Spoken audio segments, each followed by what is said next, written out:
আসসালামু আলাইকুম ভিউয়ার্স, আজকে একটা নতুন ভিডিও নিয়ে আসলাম, টিউটোরিয়াল বলা চলে। সেটা হচ্ছে যে আমরা যারা অনলাইনে ফাইল ট্রান্সফার করতে চাই তারা আসলে একটা হ্যাসেল ফেস করি যে আসলে আমরা জিমেইলে বা গুগল ড্রাইভে ফাইল ট্রান্সফার করি। সো এটা আসলে আমাদের জন্য মাঝে মাঝে ফাইল লিমিট থাকে, হোয়াটসঅ্যাপে 63 MBর বেশি যায় না, বা মেসেঞ্জারে একটা বড় ফাইল পাঠালে যেতে চায় না, বা হোয়াটসঅ্যাপে এরর দেখায়। তো এই প্রবলেমগুলো সলিউশন করার জন্য একটা সাইট আছে, WeTransfer.com। WeTransfer.com-এ ঢোকার পরে আপনারা আসলে সাইন ইন করা ছাড়া 2 GB পর্যন্ত ফ্রি পাঠাতে পারবেন। আমরা যদি WeTransfer এর প্রাইসিং গুলা দেখি তাহলে আমরা দেখতে পাবো যে ফ্রিতে আপনি পাঠাতে পারবেন, কোনো ডলার লাগবে না। আর $23 মান্থলি পেমেন্ট করলে আপনি আনলিমিটেড ফাইল পাঠাতে পারবেন। আর এন্টারপ্রাইজটা হচ্ছে যারা হচ্ছে আপনার অফিসিয়াল লেভেলে বা এজেন্সি লেভেলে কাজ করে তাদের জন্য। সো আমরা আসলে কেউ টাকা খরচ করতে চাই না কিছু কিছু জায়গায়, তার মধ্যে এটা একটা। এখন আপনারা যদি ফ্রিতে ফাইল পাঠাতে চান তাহলে আসলে 2 GB পাঠাতে পারবেন। বাট একটা টেকনিক আছে, সেটা হচ্ছে WeTransfer-এ আমরা আসলে ঢুকেই আমরা পাঠিয়ে দেই। বাট আমাদের যদি কোনো বড় ফাইল পাঠানোর প্রয়োজন হয় তাহলে আমরা সিম্পল লগইন করব। যেকোনো একটা গুগল অথবা জিমেইল দিয়ে লগইন করলেই হবে। আমি জিমেইল দিয়ে লগইন করছি।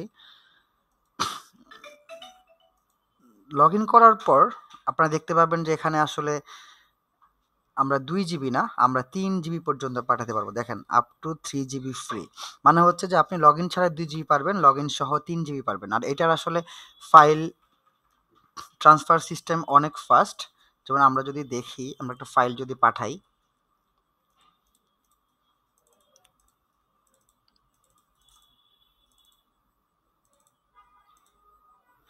আমরা হচ্ছে একটা মেইলে ফাইল পাঠাবো। যেমন আমি যার কাছ থেকে প্রিন্ট করাই কোনো একটা কিছু, বা ব্রোশিয়ার কোনো কিছু প্রিন্ট যদি করাই, তাহলে আমি এখান থেকে ড্র্যাগ করে আমি এই ফাইলটা এখানে পাঠাবো, 517 MB। তো এটা আসলে নেটের উপর বেস করে অনেক সময় ফাস্ট স্লো হয়। আমার নেট মোটামুটি আজকে একটু স্লো, সো আমি দেখি স্লোর মধ্যেও আসলে কেমন যায়। যদি কন্টিনিউতে ক্লিক করি, মেইল দিলাম, আমার মেইলটা দিলাম, অটোমেটিক নিয়ে নিয়েছে যেটা। আর এখানে টাইটেলটা অটোমেটিক্যালি আপনার ফাইলের টাইটেল হয়ে যাবে। কোনো মেসেজ লিখতে চাইলে যেমন আমি লিখবো যে 2000 পিসেস, মামা 2000 পিস প্রিন্ট করবেন। ঠিক আছে, আমি একটা মেসেজ দিয়ে দিলাম, এই মেসেজটা সে পাবে। তো আমি কন্টিনিউতে ক্লিক করলাম। কন্টিনিউতে ক্লিক করার পর এখানে আসলে একটা জিনিস দেখতে পাবেন যে কয়দিন পর্যন্ত আপনার ফাইলটা থাকবে। এক্সপায়ারি ডেট শো করছে, set for how long you want your files to be accessible. আপনি যদি এখানে 3 দিন দেন তাহলে 3 দিন পর যে মেইলে পাঠাচ্ছেন সেই মেইলের পরে যে লিঙ্কটা যাবে সেই লিঙ্ক থেকে ফাইল ডাউনলোড হবে না। 30 দিন যদি ক্লিক করেন তাহলে কিন্তু এখানে আপনার ফাইল কিনতে বলবে, মানে কোনো একটা প্ল্যান কিনতে বলবে। আর যদি আপনি 60 দিন দিলেও প্ল্যান কিনতে বলবে, 1 বছর দিলেও প্ল্যান কিনতে বলবে। কি ফরএভার দিলেও এখানে আপনি পাঠাতে পারবেন না, কারণ এখানে প্ল্যান কিনে তারপর পাঠাতে হবে। আর যদি আপনি 7 দিন দেন, 7 দিন পর্যন্ত ফ্রি অ্যালাউ করে তারা। আমি যদি 7 ডেজ দিয়ে যদি ট্রান্সফার দিই তাহলে দেখতে পাচ্ছেন আমার ফাইলটা ট্রান্সফার হচ্ছে।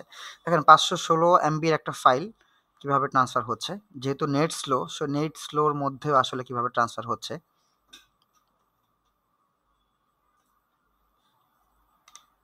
আমি স্টার্ট করলাম 7টা 22 সন্ধ্যা।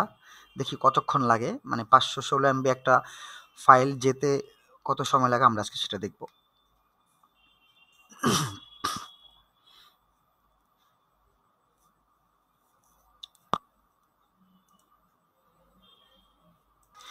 দেখেন, এখনো কিন্তু 7টা 22ই আছে। এখন কিন্তু অলমোস্ট চলে গেছে 87, 90, 92, 93, 4, 5, 6, 7, 8, 900 ফাইনালাইজিং। মানে দেখেন, আমার কিন্তু 1 মিনিটের মধ্যে আমার ফাইলটা চলে গেছে। Email send, the transfer is valid for 7 days. এখানে আপনি একটা লিঙ্ক পাবেন। কেউ যদি এই এই লিঙ্কটা মেইনলি প্রমোশনাল অথবা সোশ্যালে যায়, মাঝে মাঝে ইনবক্সেও যায়।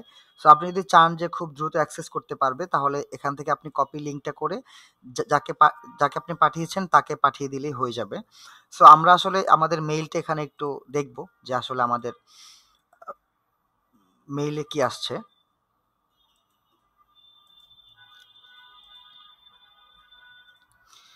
আপডেটসের মধ্যে দেখেন, আমার এই ফাইলটা, thanks for using WeTransfer, we will email you a confirmation as soon as you file have been downloaded. এই মেইলটাতে আমি যে মেইলে পাঠিয়েছি, এই মেইলটাতে আমার ফাইলটা চলে গিয়েছে। এখানে আরেকটা বেনিফিট হচ্ছে, এখানে দেখেন মেসেজ আছে, আমাদের আইটেম কি পাঠিয়েছি আমরা, ডাউনলোড লিঙ্ক আছে, রিসিপিয়েন্টসটা আছে। এখানে যেটা হয় যে আমি যে মেইলে পাঠিয়েছি, এই মেইল যদি ডাউনলোড করে, ফাইলটা যদি ডাউনলোড করে, তো আমার এখানে আরেকটা মেইল আসবে যে এটা ডাউনলোড হয়েছে। ঠিক আছে? যেমন এটা অন্য একটা ফাইল পাঠিয়েছিলাম। দেখেন এখানে আমার এই মেইলটা দিয়েছে ডাউনলোডেড ফ্লাইং টু চায়না, আমাদের যে ফাইলটা পাঠিয়েছিলাম ব্যানার আউটপুট। মানে আমার এই ফাইলটা উনি ডাউনলোড করছে, তারপরেও ডাউনলোড করার সাথে, সাথে কিন্তু আমার এখানে ফাইলটা চলে আসছে আপডেটসে। তো এই ছিল মেইনলি আমরা ফ্রিতে যারা ফাইল ট্রান্সফার করি, কিভাবে করব সেটার একটা ছোট্ট টিউটোরিয়াল। আপনাদের কারো যদি উপকার হয়ে থাকে বা কেউ যদি ফাইল পাঠাতে চান যেটা এই ভিডিওটা তাদেরকে হেল্প করে থাকে, তাহলে অবশ্যই ভিডিওতে একটা লাইক কমেন্ট করবেন এবং আমার চ্যানেলটা সাবস্ক্রাইব করে রাখবেন, যাতে নতুন কোনো ভিডিও আসলে সবার আগে আপনারা দেখতে পারেন। Thank you so much. Allah হাফেজ।